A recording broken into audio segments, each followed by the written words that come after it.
Saksi curiga gerakan penjara rumah Sri Mulyani berpola, aba-abanya kembang api. Rumah Menteri Keuangan, Menkeu, Sri Mulyani di Bintaro Tangerang Selatan, dijarah sejumlah orang tak dikenal dini hari tadi. Saksi mata curiga gerakan penjarahan ini berpola karena ada aba-aba kembang api.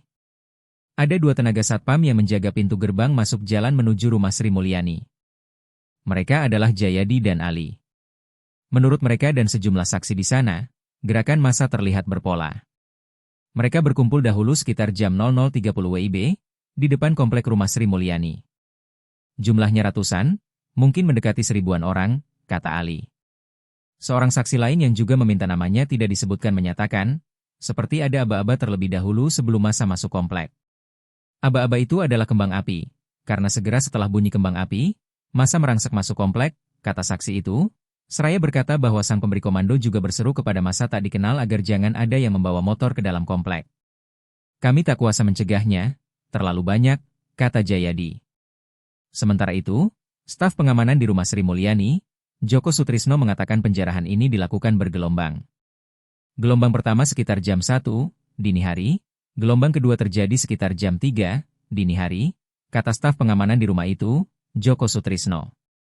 Kesaksian Joko sejalan dengan keterangan beberapa warga termasuk seorang warga yang meminta disapa dengan Renzi saja. Keterangan sama disampaikan 3 tenaga satuan pengamanan di mulut komplek dan seberang jalan komplek itu. Tapi Bu Sri Mulyani tidak ada di rumah kok, kata Renzi, yang diamini Joko Sutrisno. Joko mengaku hanya dirinya dan satu keluarga dari kerabat di rumah itu. Kerabat itu diungsikan ke rumah tetangga sebelah sebelum massa menjarah rumah tersebut. Tampak di depan rumah yang dijarah itu masih terdapat tumpukan barang-barang yang hendak dijarah, tapi belum sempat diangkut oleh para penjarah. Rumah itu sendiri terletak persis di ujung jalan dan kini dijaga ketat oleh personel TNI dalam jumlah yang lebih banyak lagi. Dari keterangan Joko dan warga lain, tidak ada korban jiwa dalam peristiwa di rumah itu. Tak ada kendaraan roda 4 yang dirusak, karena memang sedang tidak ada di sana. Menurut para saksi mata, penjarahan gelombang kedua adalah yang paling mengerikan karena melibatkan ratusan orang, bahkan mungkin 1000-an orang.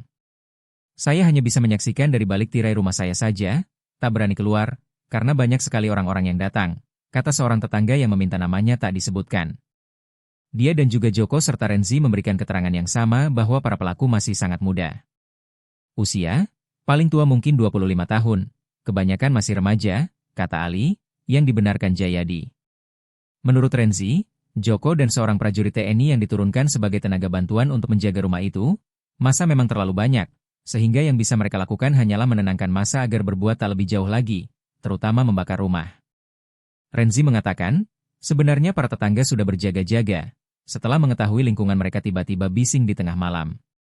Beberapa dari orang-orang yang dipastikan bukan warga sekitar tersebut, bernyanyi-nyanyi saat dalam keadaan dini hari buta. Jumlah mereka banyak sekali dan ada yang membawa senjata tajam, kata Renzi. Kesaksian Renzi dibenarkan oleh video yang diambil oleh Joko Sutrisno. Seorang saksi malah mengatakan di antara para penjarah ada yang membawa drone. Berita penjarahan rumah Sri Mulyani di Bintaro ini awalnya muncul dari unggahan media sosial milik warga sekitar jam 1 dini hari. Dari beberapa tayangan dan video yang juga diambil Joko, warga mengambil apa saja yang ada di rumah itu, termasuk televisi, isi lemari dan banyak lagi.